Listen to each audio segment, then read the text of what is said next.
self-perpetuating, yielding undeniable short-term results that may obscure the long-term costs. I think that's a good way of putting it, because when you think about it, obviously they're killing some bad people, this is war, and there's been some short-term good. The question is, does the short-term good outweigh the long-term cost? Not only just in dollars, but the long-term cost of whether or not we're encouraging a next generation of terrorists. This is a quote from Bruce Riedel, a former CIA analyst. He says, the problems with the drones is it's like your lawnmower. You got to mow the lawn all the time. The minute you stop mowing, the grass is going to grow back.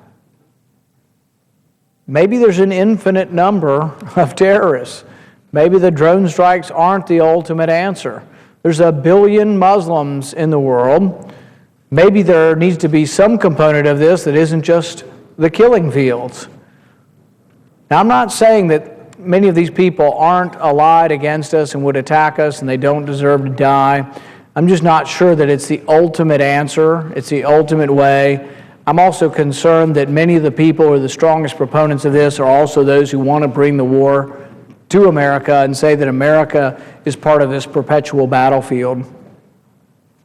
The United States now operates multiple drone programs, including acknowledged U.S. military patrols over conflicted zones in Afghanistan and Libya, and classified CIA surveillance flights over Iran. Strikes against al-Qaeda, however, are carried out under secret lethal programs involving the CIA and the JSOC. The Matrix was developed by the NCTC under former director Michael Leiter to augment those organizations' separate but overlapping kill lists. The result is a single, continually evolving database in which biographies, locations, known associates, and affiliated organizations are all cataloged. So are strategies for taking targets down, including extradition requests, capture operations, and drone patrols. Obama's decisions to shutter the CIA's secret prisons ended a program that had become a source of international scorn, but it also complicated the pursuit of terrorists. Unless a suspect surfaced in the sights of a drone, the United States had to scramble to figure out what to do. We had a disposition problem, said a former U.S. counterterrorism official. The database is meant to map out contingencies, create an operational menu that spells out each agency's role in case of suspect surfaces in an unexpected spot. If he's in Saudi Arabia, picked up by the Saudis, the former official said, if traveling overseas to Al-Shabaab, we can pick him up by ship. If in Yemen, kill or have the Yemenis pick him up. There's been some discussion as to what to do with these people. It is a complicated situation. But I think the take-home message from all of this is that what we're stuck in is a very messy sort of decision-making, a type of decision-making that I don't think is appropriate for the homeland, is appropriate for the United States. I think the idea that in the United States that this is to be a battlefield and that you don't need an attorney, you don't need a court, or you don't get due process is really repugnant to the American people and should be. I think it's something that we have given up on too easily if we let the president dictate the terms of this. If the president is unwilling to say clearly and unequivocally that he's not going to kill non-combatants in America, I don't think we should tolerate that. I think there should be a huge outcry and the president should come forward and explain his position. This discussion tonight really isn't so much about John Brennan. It isn't about his nomination so much as it's about whether or not we believe that in America there are some rights that are so special that we're not willing to give up on these. So as we move forward into this debate, it's not really about who gets nominated to be the head of the CIA. It's about principles that are bigger than the people. It's about something bigger and larger than the people involved. It's about constitutional principles that really we shouldn't give up on. I think we should all judge as inadequate the president's response when he says he hasn't killed Americans in America yet, he doesn't intend to, but that he might. I don't think that that is a response that we should tolerate.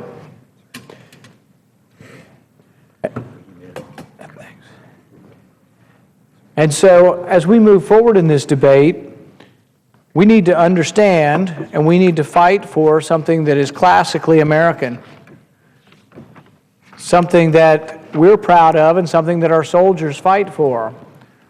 And that is our rights, our individual rights, our right to be seen as an American, to be tried in a court by our peers.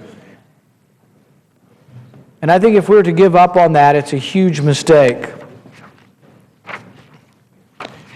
One of the things we have to ask is, what kind of standard will there be? If there's going to be a program in America, what kind of standard? If we're going to kill Americans in America, what kind of standard will there be? If the standard is to be sympathy, you can imagine the craziness of this. Mr. President, I would, at this time, yield for a question without yielding the floor to my colleague from Kansas. Mr. President. Senator from Kansas. Mr. President, thank you. Through the President, I'd like to ask the Senator from Kentucky a couple of questions. I've been listening to the conversation, to the debate, to the discussion here on the Senate floor throughout the afternoon, and I would ask the Senator from Kentucky these questions. Is it not true that the Constitution of the United States is a document designed to protect the freedoms and liberties of Americans? Often the Constitution, I believe, I would ask again the Senator from Kentucky, is the document, while sometimes perceived to be a grant of authority, is not really the main purpose of the United States Constitution to make sure that the American people enjoy certain liberties and freedoms that the founding fathers who wrote that document believed were important for American citizens. And whether or not that's true, I'll let the gentleman from Kentucky tell me, but if that is the case, if it is constitutional to intentionally kill an American citizen in the United States without due process of law, then what is not constitutional under the United States Constitution? If the conclusion is reached, as the administration at least is unwilling to say is not the case, if the conclusion is reached that it is within the powers of the Constitution for the executive to allow for the killing of an American citizen in the United States, then what is left in our Constitution that would prohibit other behavior? If you can go this far, what liberties remain for Americans? Question, because ultimately the question is who gets to decide? Does the president get to decide unilaterally that he's going to do this? And how would you challenge it? If you're dead, you have a tough time challenging basically his authority to do this. But no, I can't imagine any way that you can usurp and go beyond the constitutional requirements in the United States. I see no way he can do that, and I can't imagine that he would even assert such a thing. But it still boggles the mind that he won't explicitly say that he will not do this. Well, I would give request of the President to ask a question of the Senator from Kentucky. Again, in the absence of the assurance or the statement from the administration, from the President of the United States or his Attorney General, the appropriate venue, the Senator from Kentucky, is not the appropriate venue for us to insist upon that answer. Is it not appropriate for this to be the venue on which we as the United States Senate make clear that it is unconstitutional in our view for the death of United States Senate United States citizen in the United States by military action, this is the opportune moment because of the pending confirmation of the nomination of the head of the Central Intelligence Agency. And so while today's order of business really is an administrative appointment, is this issue not so important that we need to utilize this moment, this time in the United States Senate, to make certain that that question is answered in a way that makes clear not only for today and for the current occupant of the CIA and its administration, but for all future Americans, all future CIAs, all future military leaders, that it is clear that in the United States, American citizens cannot be killed without due process of law. Mr. President, I think it's a good point. I think it's also a point to be made that that would be also one resolution to this impasse, would be to have a resolution come forward from this Senate saying exactly that, that our understanding is, and this has been something that Senator Cruz and I have discussed, is that whether or not we should limit the President's power by legislation or by resolution, basically saying that repelling an imminent threat is something the President can do, but killing non-combatants is not something that's allowed under the Constitution. And I think the courts would rule that way, should the courts ever have to rule on this, but it'd be much simpler and more healthy for the country if the President would simply come out publicly and say that. Perhaps, Mr. President, finally, I would ask the senator from Kentucky, while this opportunity to discuss this issue on the Senate floor has occurred today, it certainly is an opportunity for the American people to understand a significant basic constitutional right may be at stake. And while the senator from Kentucky has led this discussion, I would ask him, has he now received, as a result of bringing this attention to this issue, any additional reassurances from the Attorney General or the President of the United States that the administration agrees that there is no constitutional right to end the life of an American citizen using a drone flying over the lands of the United States and attacking a United States citizen? Mr. President, since we began this today, I've had no communication from the White House or the Attorney General. The only thing we've gotten indirectly was that the Attorney General was before the Judiciary Committee today, and that he did seem to backtrack or acknowledge a little bit under withering cross-examination. He was not very forthcoming in saying that what we would like to hear is that they will not kill non-combatants in America. But I think that's still a possibility from them, and I think his answers weren't inconsistent with that. But you would think it would be a little bit easier, and they would make it easier on everyone. And you would think they would want to reassure the public that they have no intention, not just they have no intention, but that they won't kill Americans.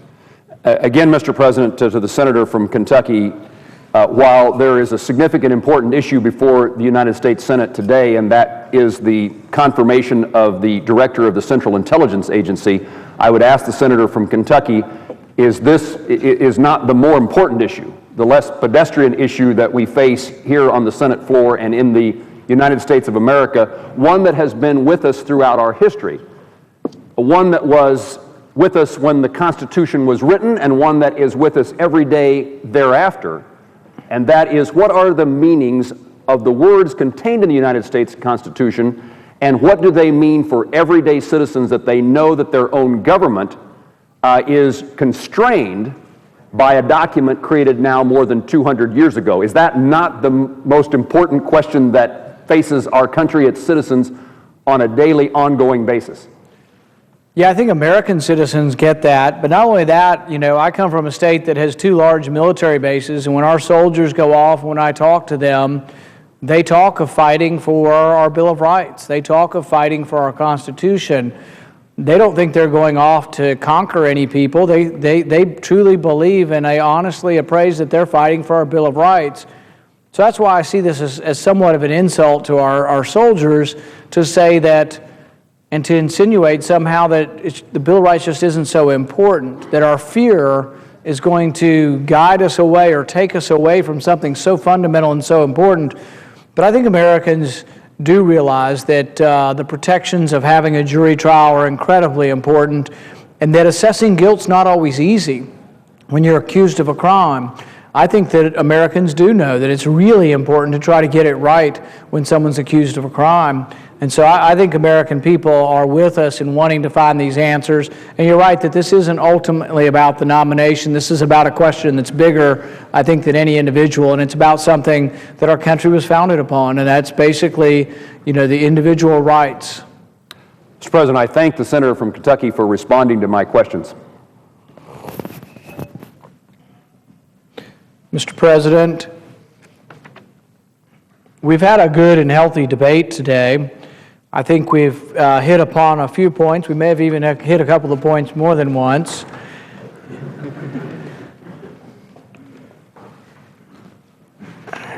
I think that when we think about and put in perspective, so many of the battles that we have up here are battles that I think the American public sometimes is disgusted with. They see a lot of things that we do as petty and partisan, and sometimes I see disagreements up here who I think are completely partisan and completely petty on both sides.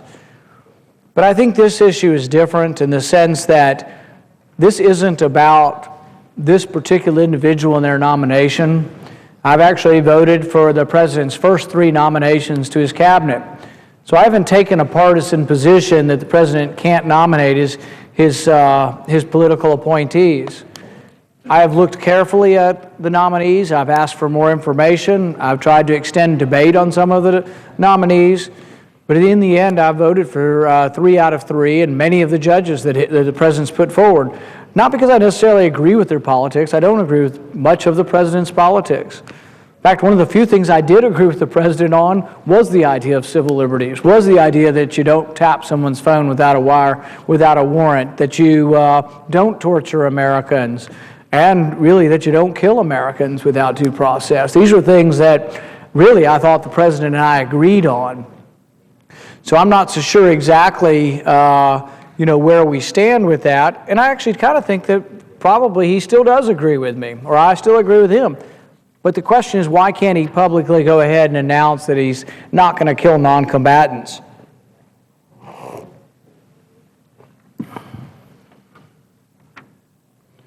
Okay.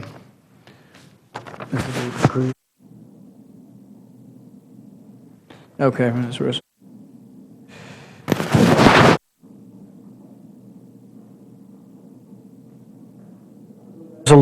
that we've talked about. And this resolution says to express the sense of the Senate against the use of drones to execute American citizens on American soil. Expressing the sense of the Senate against the use of drones to execute American citizens on American soil. Resolved that it is the sense of the Senate that the use of drones to execute or target American citizens on American soil who pose no imminent threat clearly violates the constitutional due process of rights. The American people deserve a clear, concise, and unequivocal public statement from the President of the United States that contains detailed legal reasoning, including but not limited to the balance between national security and due process, limits of executive power, and distinction between the treatment of citizens and non-citizens within and outside the borders of the United States, the use of lethal force against American citizens, and the use of drones in the application of the lethal force within the United States territory. At this time, I would ask unanimous consent.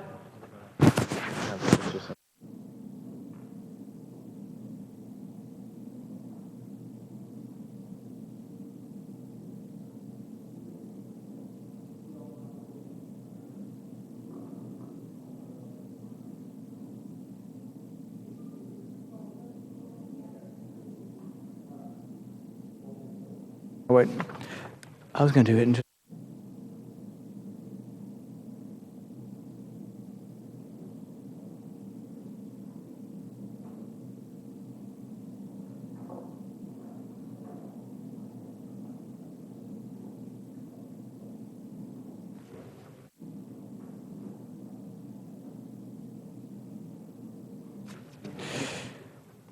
There's another article that I think is of interest, and this is another article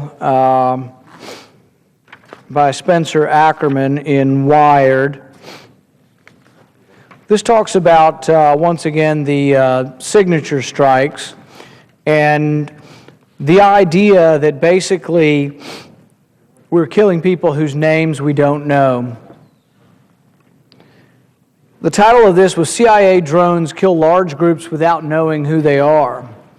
The expansion of the CIA's undeclared drone war into the tribal areas of Pakistan required a big expansion of who can be marked for death. Once the standard for targeted killings was top-level leaders in Al-Qaeda or one of its allies. That's long gone, especially as the number of people targeted have grown. This is the new standard, according to a blockbuster piece in the Wall Street Journal. Men believed to be militants associated with terrorist groups, but whose identities aren't always known, may be targeted.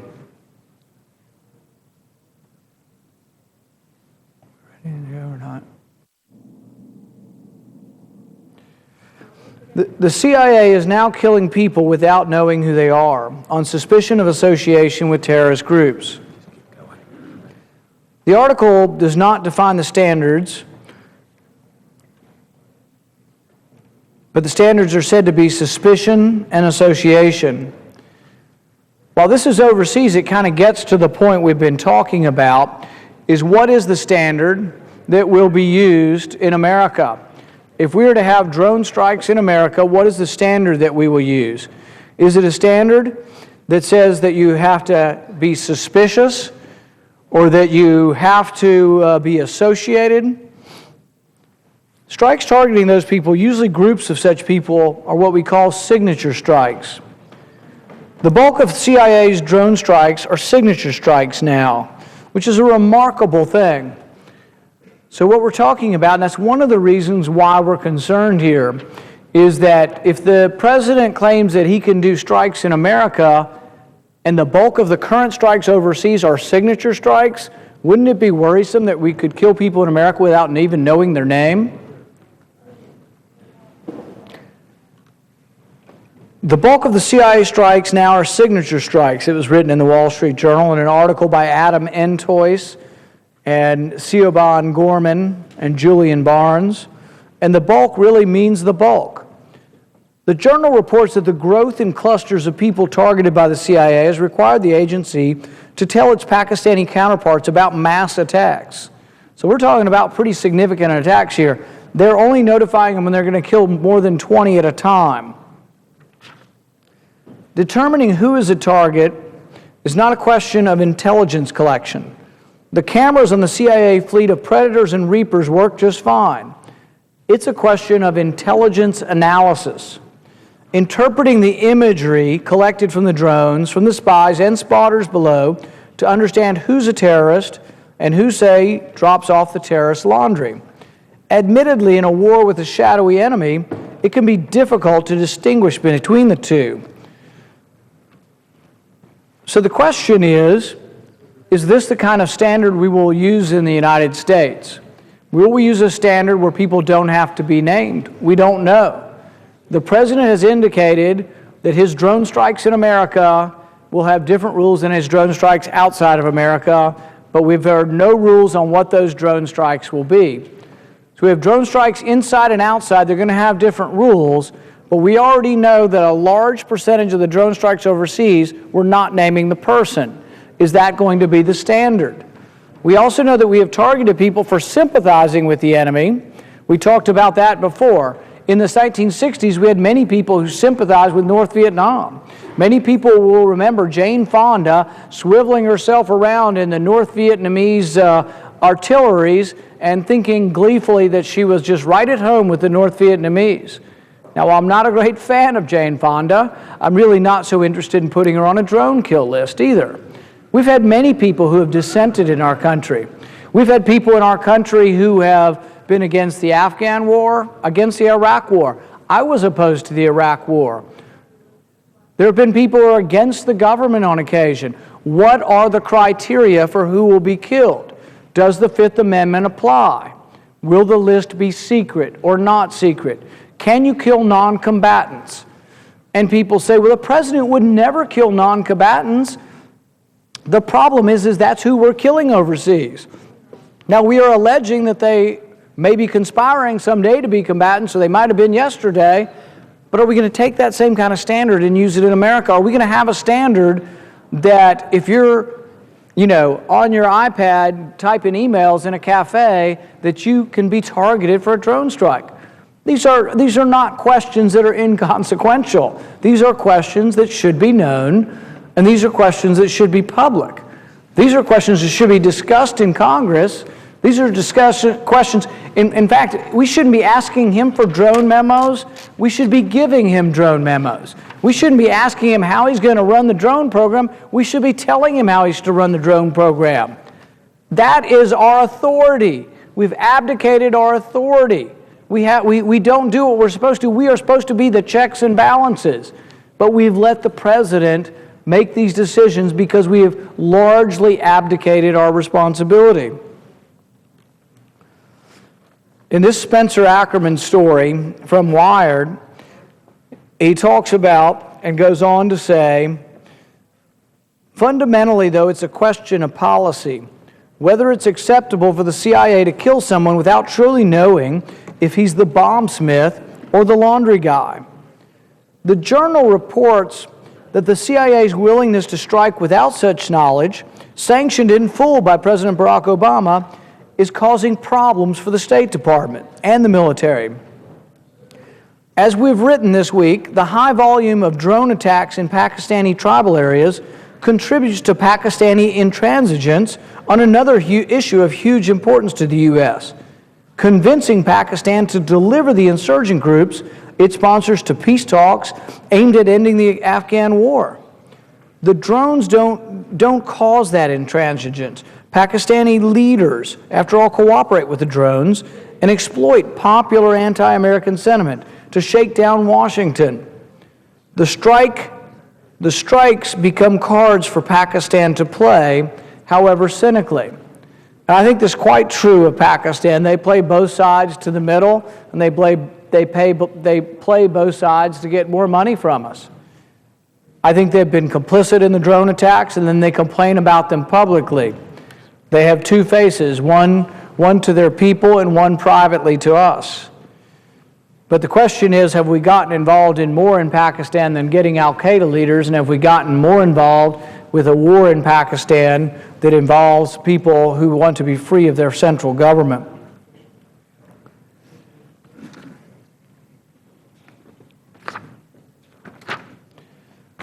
Ultimately, we as a country need to figure out how to end war. We've had the war in Afghanistan for 12 years now. The war basically has authorized a worldwide war.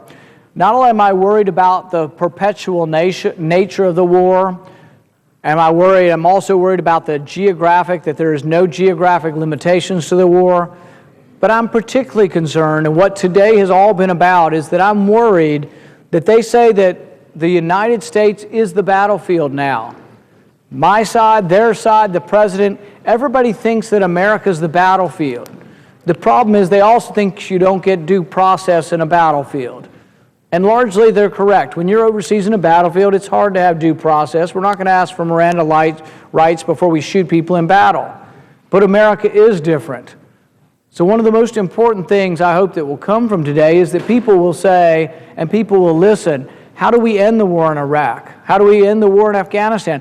I tried to get a vote. I did get a vote. I tried to end the Iraq war 2 years after it ended by taking away the authorization of use of force, and I still couldn't get that voted on. It's even more important not to end the war in Iraq, but ultimately to end the war in Afghanistan. Because the war in Afghanistan, the use of authorization of force is used to create a worldwide war without limitations. To create a war that some say the battlefield is here at home. This battlefield being here at home means you don't get due process at home. There have been members of the Senate stand up and say when they ask you for a lawyer, you tell them to shut up. Is that the kind of due process we want in our country? Is that what we're moving towards? So the questions we're asking here are important questions.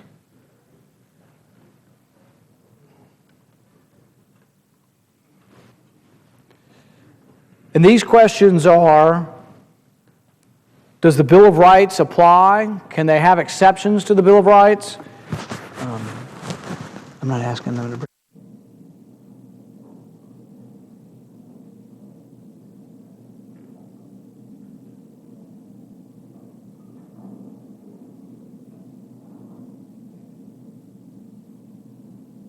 Do they know that?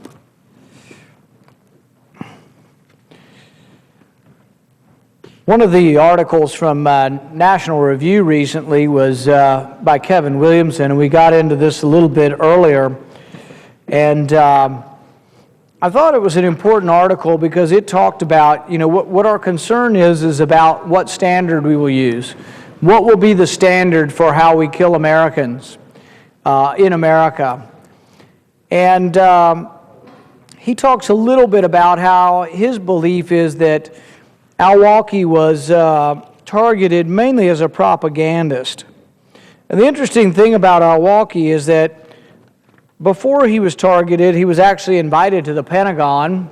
We considered him to be a moderate Islamist for a while. We invited him to the Pentagon. I think he actually gave and did prayers in the Capitol at one point.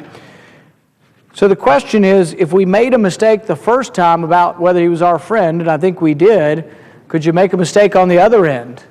The question is if the government's to decide who are sympathizers and people who are politicians with no checks and balances are to decide who is a sympathizer, is there a danger really that people who have political dissent could be included in this?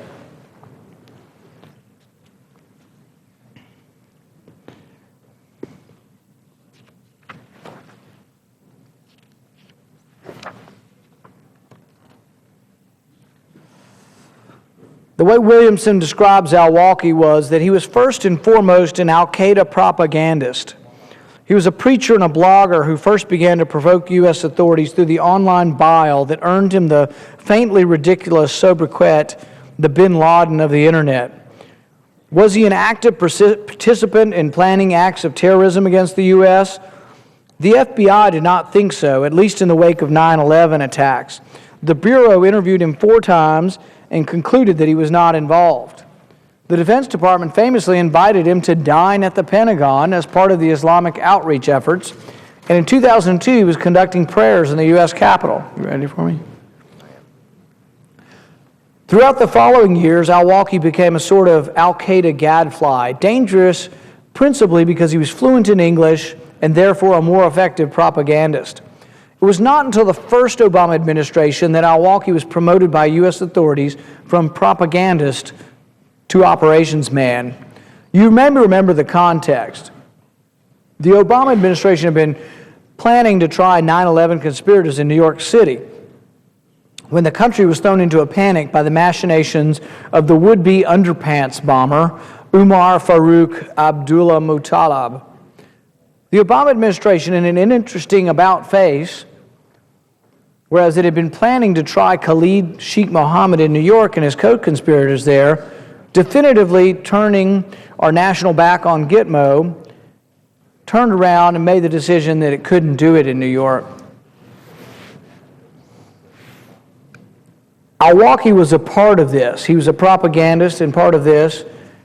They said they saw that Abdullah Muttalib actually sought out Al-Awlaki in Yemen, and Al-Awlaki had blessed his bomb plot and had even introduced him to a bomb maker. This, according to the Obama administration, is what justified treating Al-Awlaki as a man-at-arms, earning him a place on the secret national hit list. Williamson asked this question, though. He says, if sympathizing with our enemies and propagandizing on their behalf is equivalent to making war on the country, then the Johnson and Nixon administrations should have bombed every elite college in America in the early 1960s. And as satisfying, these are his words, not mine, and as satisfying as putting Jane Fonda on a kill list might have been, I do not think that our understanding of the law of war would encourage such a thing, even though she did give priceless aid to the communist aggressors in Vietnam. Students in Ann Arbor, Michigan were actively and openly raising funds for the Viet Cong throughout the war. Would it have been proper to put them on kill lists? I don't know.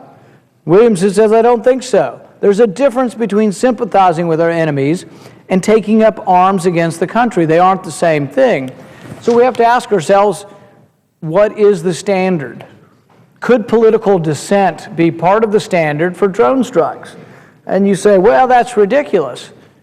We have listed people already on websites and said that they were risk for terrorism for their political beliefs. The Fusion Center in Missouri listed people who were of pro-life origin, listed people who believed in strong borders of immigration. They listed people who were supporters of third-party candidates, the Constitution Party or the Libertarian Party. These people were listed, and a mailing sent out to all the police in the state to beware of these people. Beware of people who have bumper stickers on their cars supporting these people. That to me sounds dangerously close to having a standard where the standard is sympathy, not for your enemies, but sympathy for unpopular ideas or ideas that aren't popular with the government. That concerns me. And it concerns me whether or not we could have in our country a standard that's less than the Constitution. You know, the Constitution is a standard. I just can't imagine that we would want to give up on this standard, or that any president could assert that the standard would not be the Constitution.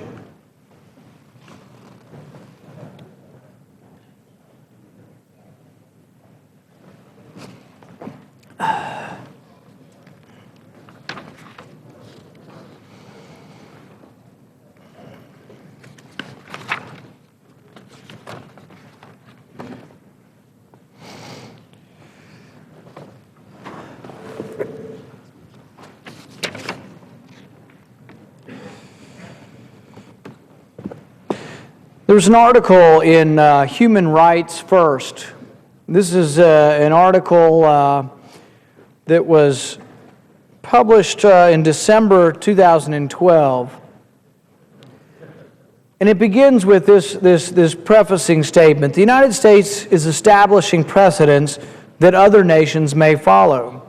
And not all of them will be nations that share our interests or the premiums we put on protecting human life, including innocent citizens. This was a statement by John Brennan. I think it's a statement that actually carries some weight and should be thought through.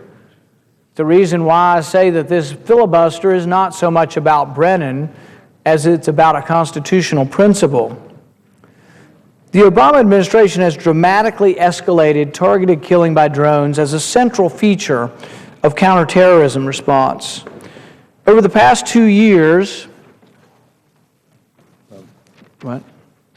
Yeah, I mean, if you want to read, yeah, they're going to pitch. If you want to read this again, Yeah. just say, unanimous consent. And if you want to throw in Brennan himself, that's it. What's that? If you want to throw in it.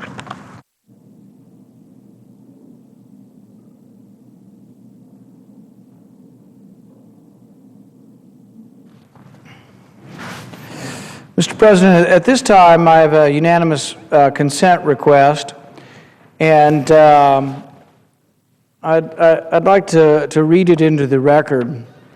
With this unanimous consent request, I would emphasize that this would be ending the debate and allowing a vote on Brennan.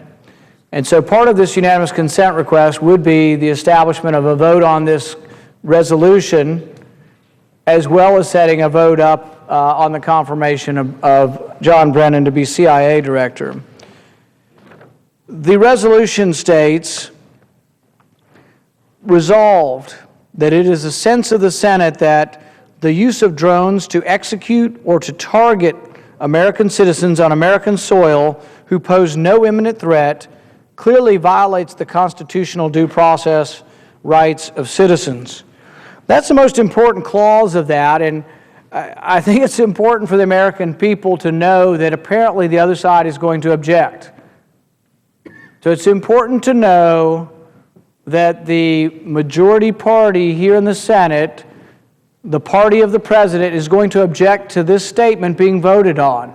They can still vote against it if they wish, but they're going to object, I understand, to having a vote on this statement. The use of drones to execute or to target American citizens on American soil who pose no imminent threat clearly violates the constitutional due process rights of citizens.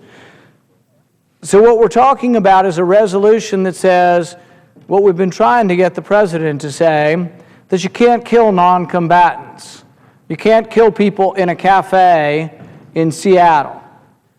That's what we're asking. It is blatantly unconstitutional to kill non-combatants. I can't understand why we couldn't get a resolution, particularly because I'm willing to, with this resolution, move forward and let the vote occur on Brennan. The second part of the resolution is the American people deserve a clear, concise, and unequivocal public statement from the President of the United States that contains detailed legal reasoning, including but not limited to the balance between national security and due process, limits of executive power and distinction between treatments of citizens and non-citizens within and outside the borders of the United States, the use of lethal force against American citizens, and the use of drones in the application of lethal force within the United States territory. So basically, the second part of the resolution asks basically that we do our job. That we do our job and ask the President to let us know what's going on with the program. So if there's an objection to this, it would be an objection to, one, killing citizens who are non-combatants, and two, to giving us a report on what the program will actually entail. So, Mr. President, I ask unanimous consent that at the time to be determined by the two leaders tomorrow, the Senate vote on this resolution, as I just read it, and with the addition to it, that they then turn to the Brennan nomination or are allowed to proceed to a vote. Mr. President. Is there objection? Mr. President, reserving the right to object. Mr. Senator President, from Illinois. I'd say to my friend from Kentucky that I'm chair of the Constitution, Civil Rights, and Human Rights Subcommittee of the Senate Judiciary Committee. We are scheduling a hearing on the issue of drones because I believe the issue raises important questions, legal and constitutional questions, and I invite my colleague to join us in that hearing if he'd like to testify. I think this is something we should look at and look closely. That's why this hearing is being scheduled. I believe at this moment it is premature to schedule a vote on this issue until we thoroughly look at the constitutional aspects of all of the questions that you've raised today, which are important. And because of that, I have no alternative but to object. Objection is heard. Mr. President, I'm disappointed that the Democrats choose not to vote on this. You know, the answer around here for a lot of things is we'll have a hearing at some later date to be determined. The problem is that this is a non-binding resolution. This is a resolution just stating we believe in the Constitution and, hey, Mr. President, send us some information on, you know, what your plans are for how this is going to work. It doesn't change the law, and in fact, I wish we could do more than that. We have an actual law that will be introduced where we'll actually try to change the law. This is a symbolic gesture and a way to allow us to move forward, and I'm disappointed that we can't.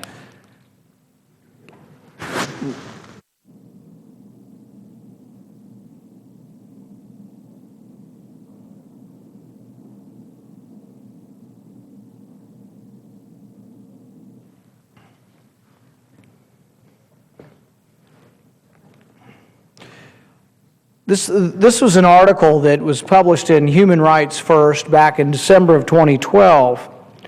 And like I said, it has an opening statement by John Brennan that I think is actually well thought out and recognizes some of the advantages and disadvantages of drone strikes. He starts out by saying, this is from Brennan, the United States is establishing precedents that other nations may follow, and not all of them will be nations that share our interests. Think about what he's saying there. Other people are going to get drones. We've already lost a drone in Iran. How long do you think it is before Iran has drones? How long do you think it is before Hezbollah has drones or Hamas has drones? So I think there is a certain amount of thought that ought to go into a drone killing program, particularly when the people that are being killed by the drones will have their own drones, I think within short order. The Obama administration has dramatically escalated targeted killing by drones as a central feature of its counterterrorism response. Over the past 2 years, the administration has begun to speak more openly about the targeted killing program, including in public remarks by several senior officials. While we welcome and appreciate these disclosures, they nevertheless provided only limited information. Experts in other governments have continued to raise serious concerns about this, the precedent that the U.S. targeted killing policy is setting for the rest of the world, including countries that have acquired or are in the process of acquiring drones, yet have long failed to adhere to the rule of law and protect human rights. So we like to believe that we actually have rules in place and we wouldn't misuse drones. Imagine what it's going to be like, though, when countries get drones who have none of the rules, none of the checks and balances.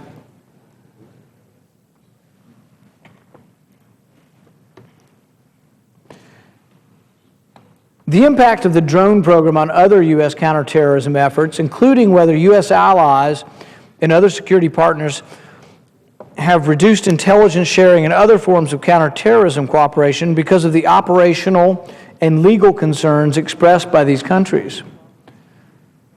The impact of drone operations on other aspects of U.S. counterterrorism strategy, especially diplomatic and foreign assistance efforts designed to counter extremism, promote stability, and provide economic aid.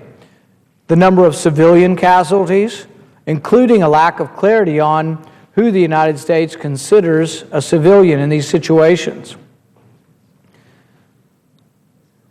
Of note and of consideration also is whether the legal framework for the program that has been publicly asserted so far by the administration comports with international legal requirements.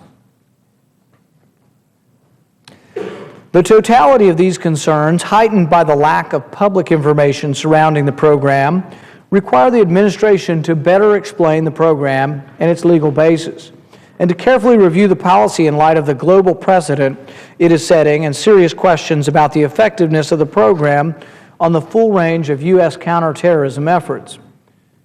While it is expected that elements of the U.S. government's strategy for targeted killing will be classified, it is in the national interest that the government be more transparent about policy considerations governing its use as well as its legal justification, and that the program be subject to regular oversight.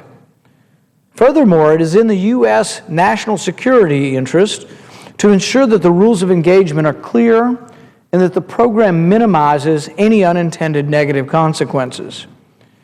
How the U.S. operates and publicly explains its targeted killing programs will have far-reaching consequences. The manufacture and sale of unmanned aerial vehicles is an increasing global industry, and drone technology is not prohibitively complicated. I'll give you an idea that there's a marketplace for drones. Last year I introduced a bill to require a warrant before you can use a domestic drone to spy on citizens. And before I introduced it, or anybody knew outside my office, we already had calls and lobbying coming from drone manufacturers. So this is a big business. Some 70 countries already possess UAVs or drones, including Russia, Syria, and Libya, and others are in the process of acquiring them. As White House Counterterrorism Chief John Brennan stated, the United States is establishing precedents that other nations may follow, and not all of them will be nations that share our interests or the premium we put on protecting human life, including innocent civilians. By declaring that it is an armed conflict with al-Qaeda's associated forces,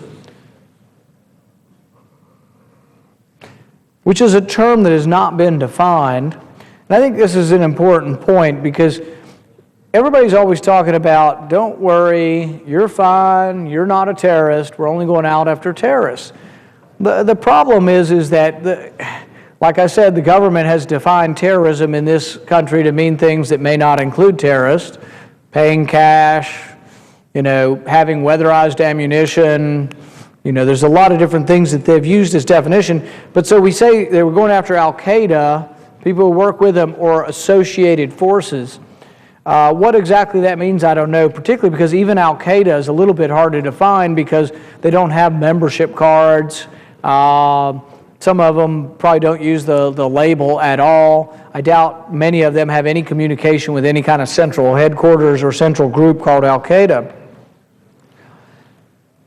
But by declaring that it is an armed conflict with Al-Qaeda's associated forces, without articulating limits to that armed conflict, the United States is inviting other countries to similarly declare armed conflicts against groups they consider to be security threats for purposes of assuming lethal targeting authority. Moreover, by announcing that all members of such groups are legally targetable, the United States is establishing exceedingly broad precedent for those who can be targeted, even if it is not to utilize the full scope of this claimed authority. As an alternative to armed conflict-based targeting, U.S. officials have claimed that targeted killings are justified as self-defense, respondent to an imminent threat. The problem is that we've defined imminent to be not immediate. So having a murky definition of what imminent is allows us to really run into problems. It's also not clear that the current broad targeted killing policy serves U.S. long-term strategic interests in combating international terrorism. Although it has been reported that some high-level operational leaders of Al-Qaeda have been killed in drone attacks, studies show that the vast majority are not high-level terrorist leaders. National security analysts and former U.S. military officials increasingly argue that such tactical gains are outweighed by the substantial cost of the targeted killing program, including growing anti-American sentiment and recruiting support for Al-Qaeda.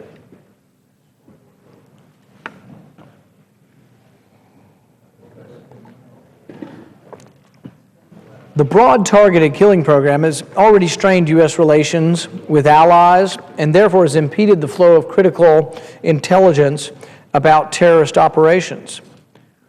The problem is, when we talk about this, particularly, one of the most important things to our intelligence is actually human intelligence. We get information from people who are our friends, who live in those countries, blend into the population, are part of their population. But we've gone on, and some of this we've destroyed in the sense that one of the people who helped us to get bin Laden was a doctor in Pakistan by the name of Dr. Shakil Afridi. If you don't stand by the people who give you intelligence and give you information, you won't get more. But when he did help us, somehow his name was leaked. I don't know where the leak came from, but his name was leaked. And then he was arrested by the Pakistanis, and he's now in prison for the rest of his life. So I've asked several times, both to the previous Secretary of State as well as to the current Secretary of State, and I asked the current Secretary of State point blank and directly, will you use the leverage of foreign aid to say we're not going to give you foreign aid if you don't release this doctor who gave us information? And it's a little bit ironic that we won't do it, particularly since at one point in time we actually had a $25 million reward, I think, for any information that led to help to getting bin Laden. So it's kind of disappointing that we haven't really held out and supported our human intelligence and people like Dr. Afridi, who helped us get probably the most notorious terrorist of the last century.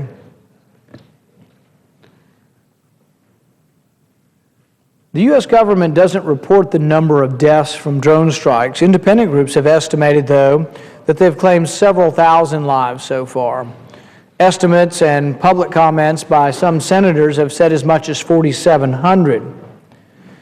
Now, what we don't know about the 4,700, but what would be an important statistic, I think, or maybe a troubling statistic, would be how many of the 4,700 were killed in combat, actually holding weapons, fighting, going to a battle, coming from a battle, and how many of the drone strikes were actually on people that weren't involved in combat.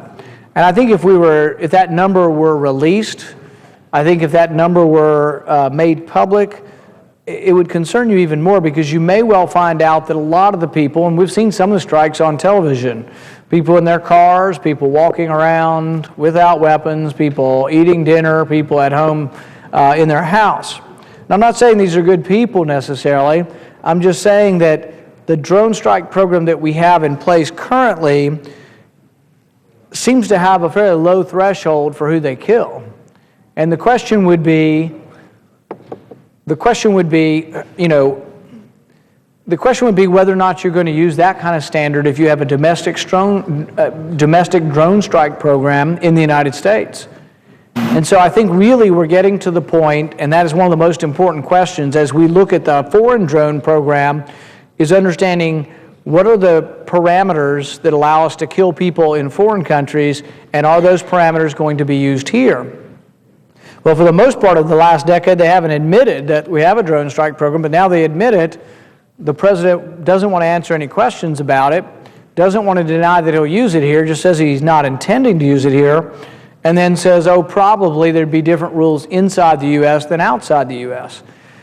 The problem is, and this is where the Senate ought to get involved, instead of punting this to another time, the Senate ought to get involved, and what the Senate ought to do is say, we're not going to wait for the president to send us a memo. We're going to send him a memo. We're going to tell him what the rules on drone strikes are. We're going to tell him that the Constitution does apply to Americans, particularly Americans in the United States, and that there are no exceptions. You know, I find it inexcusable that the Attorney General says, well, the Fifth Amendment, we will use it as needed, basically. We will use it when we choose.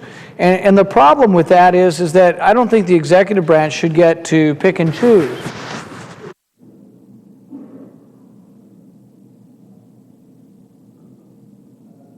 Mr. President, without yielding the floor, I'm going to allow a question from my colleague from Texas. I thank the senator from Kentucky, and I want to ask the following question. If the senator from Kentucky is aware of the reaction the American people have had to his extraordinary efforts today, and given that the Senate rules do not allow for the use of cellular phones on the floor of the Senate, I feel quite confident that the senator from Kentucky is not aware of the Twitterverse that has been exploding. So what I wanted to do for the senator from Kentucky is give some small sampling of the reaction on Twitter so that he might understand how the American people are responding to his courageous leadership, to Senator Paul's doing something that the last 4 years has happened far too little in this chamber, which is standing up and fighting for liberty. So I will read a series of tweets. So proud of Rand Paul standing up for what's right. Stand with Rand. Rand Paul, a reason to be proud of your elected representatives again. Keep going, Rand. Proud of Senator Rand Paul and all who have joined him in this effort. Stand today with Senator Rand Paul. So happy with Rand Paul right now. Someone finally using the system to aid, not usurp our rights. Rand Paul filibusters Brennan nomination. Over 4 hours now. Glad someone in the Senate has some spine. That was tweeted a while ago. Rand Paul is my hero today. A man with backbone. Today, Rand Paul is my hero. Kentucky Senator Rand Paul is a true constitutional hero in his filibuster against CIA nominee. I can honestly say I am proud to currently live in Rand Paul's state of Kentucky. So proud of Rand Paul. He's bringing it. He's not going to let our Constitution get trashed. A breath of fresh air. Pray for this fight for Rand. I am so beyond proud of Rand Paul and the way he is standing up for each and every American citizen right now by filibustering the Senate. I am very proud of Senator Rand Paul. This is an important moment when one person had the courage to yell, "Stop." Stand with Rand. So proud of Rand Paul. We need more like him. Stand with Rand. Rand Paul is now in hour 7 of his filibuster. He is standing up for our rights. Thank you. Stand with Rand. It's frightening that Obama seeks to have an ever-growing amount of power. Drone strikes are frightening. Stand with Rand. Dear GOP, the base is crying out for more of you to stand with Rand. If you want the base, get it together. Stand with Rand. We need you now more than ever. This president has usurped power. We can't say anything bad against him. Stand with Rand. So long as Rand speaks, we'll be tuned in. It is unconstitutional to target and kill Americans on American soil with a drone. Stand with Rand. A retweet from Senator Rand Paul. I will commend the senator from Kentucky for being so flexible that he was able to tweet while standing on the floor of the Senate. And a retweet from Senator Rand Paul's tweet, "I will not sit quietly and let President Obama shred the Constitution," with the hashtags Filiblizzard and Stand with Rand. Here's a more mixed one, but nonetheless demonstrating the respect the senator from Kentucky is earning across the aisle. I may not always agree with Rand Paul, but he has my respect. He's very willing to do what he feels is right. Stand with Rand. From Congressman Justin Amash, why won't President Obama simply state that it's unconstitutional and illegal for government to kill Americans in U.S. without due process? Stand with Rand. Stand with Rand because we deserve to know if American citizens should fear murder from our government. Everyone should be aware of this important moment in American history. Stand with Rand. Proud to call Rand Paul my senator. Stand with Rand. It is unconstitutional to target and kill Americans on American soil with a drone. Stand with Rand. The federal government does not have the power to kill its citizens whenever it wants. There's something called due process. Stand with Rand. Fight for our constitutional rights and liberties. Stand with Rand. Stand with Rand. I have gained a lot of respect for Senator Paul today. This is not a right or left issue. It is a civil liberties issue. Thank you, Rand Paul, and others who are taking a stand for patriotic Americans. A great day for liberty when Senator Rand Paul and a handful of others stood up for liberty. Stand with Rand. And it is ironic that a Nobel Peace Prize winner won't guarantee that he won't use drones against Americans. Stand with Rand. Now, I will note to the senator from Kentucky and ask his reaction to these. This is but a small sampling of the reaction in Twitter, indeed, in my office. I think the technical term for what the Twitterverse is doing right now is called blowing up. And I would suggest to the senator from Kentucky and then ask his reaction, I would suggest that this is a reflection of the fact that the American people are frustrated. They're frustrated that they feel too few elected officials in Washington stand for our rights, are willing to rock the boat, are willing to stand up and say, the Constitution matters. And it matters whether it's popular or not. It matters whether my party's in power or another party's in power. The Constitution matters. Our rights matter. And so many Americans, I think, are frustrated that they view elected officials as looking desperate to stay in power, desperate to be reelected, desperate to do everything except fight for the Constitution and fight for our liberties. And I think this outpouring that the senator from Kentucky is seeing is a reflection of that great frustration. And I join with the sentiments of these and many others on Twitter. And so I asked the senator from Kentucky if he was aware of this reaction and what his thoughts are to the many thousands more who I haven't been able to read their tweets and their words of encouragement, as the senator from Kentucky, more than anyone, is standing with Rand.